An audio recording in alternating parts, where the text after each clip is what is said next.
mais audiência do que o senhor escreveu lá. Quem leu lá foi pouca gente, ministro. Saiba disso. O povo brasileiro não lê jornal, não. Senador, o Cajuru fez a sua réplica, Vossa Excelência tem a tréplica antecipada e depois passaremos ao ministro do Supremo. Senador, o senhor está muito exigente aí, mas vou buscar responder rapidamente. Presunção de inocência, né?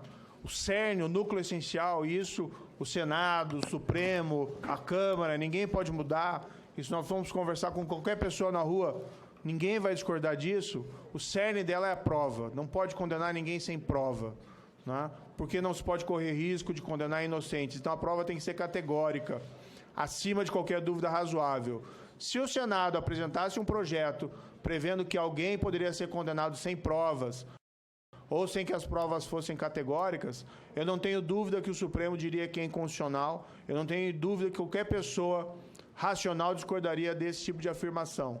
Então esse é o cerne que não pode ser alterado da presunção de inocência. Agora, efeito de recurso após o julgamento, e aqui nós estamos falando de julgamento em segunda instância, no qual as partes já tiveram oportunidade de debate, as provas foram produzidas, um primeiro juiz proferiu uma decisão, depois um colegiado de juízes proferiu uma decisão, isso não está necessariamente relacionado à presunção de inocência, isso faz parte daquela margem sujeita à liberdade de conformação do legislador, que ele pode regular atribuindo efeito suspensivo ou retirando efeito suspensivo. Eu acho que, por uma questão de justiça, o melhor é a execução em segunda instância. Agradeço ao ministro. Ministro Herman, por favor. Presidente, o senador Humberto Costa já não se encontra, acabou de sair, mas Sua Excelência trouxe uma questão que não está diretamente relacionada com o tema, mas que eu, como cidadão, gostaria muito que o Senado e a Câmara dos Deputados avançassem nesse debate, que é da Justiça Eleitoral. E, sobretudo, na composição dos tribunais regionais eleitorais, que correm o risco, às vezes, não é a maioria, de se transformarem em tribunais de exceção por conta da manipulação do seu próprio quórum. Não é possível que o cabo eleitoral vire juiz eleitoral para julgar o seu adversário.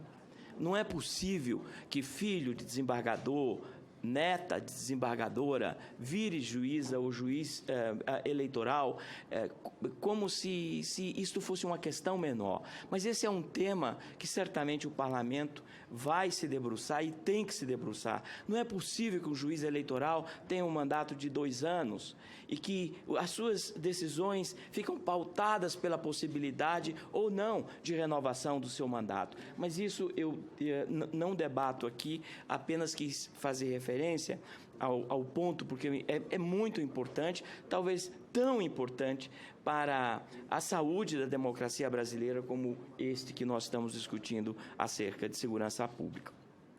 Eu só tenho 2 observações em relação às indagações que foram feitas pelo senador Esperidião a mim, pelo senador Anastasia, pelo senador Lazier Martins e pelo senador Márcio Bittar.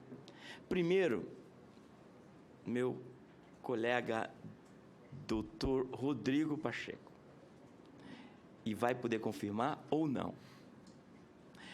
Esta modificação no Código de Processo Penal é inócua para a Defensoria Pública. A Defensoria Pública não usa mais o sistema recursal penal. É tudo por habeas corpus. E eu não vejo nenhum problema nisso. Meus colegas do STJ até reclamam muito, porque às vezes são 5 habeas corpus sobre o mesmo tema.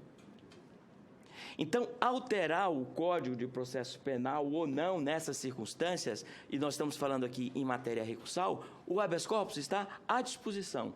E eu tenho certeza, vou dar um número aqui aleatório, para o doutor Rodrigo me contestar ou não, e gostaria de ser contestado, que para cada um recurso especial há 5 habeas corpus, possivelmente mais.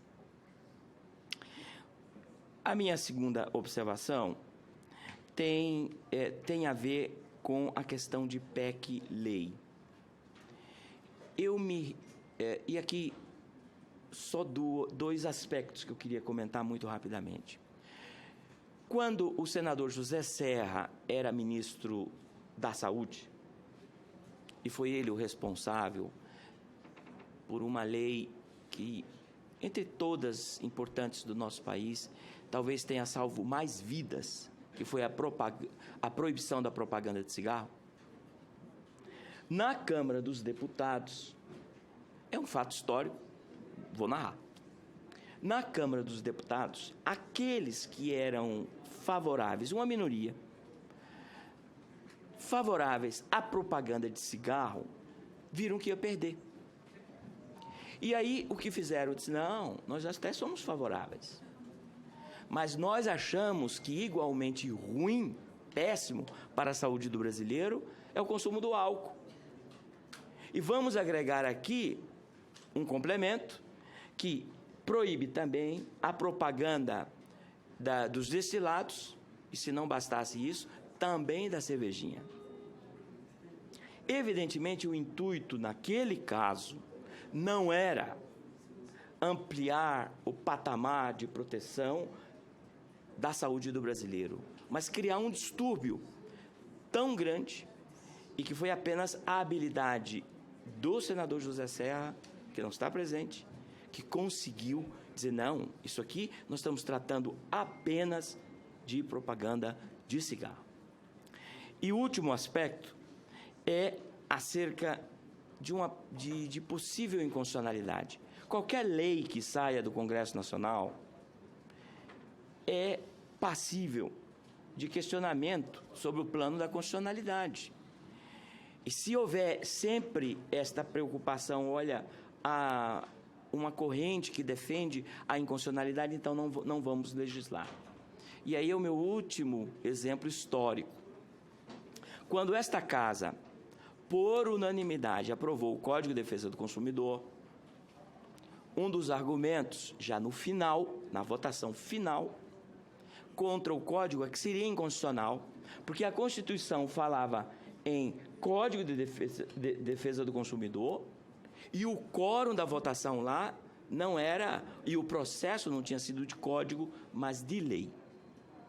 E o senador Nelson Carneiro, falecido, saudoso, disse, e todos nós ficamos perplexos, porque este argumento só apareceu no último momento, na votação final.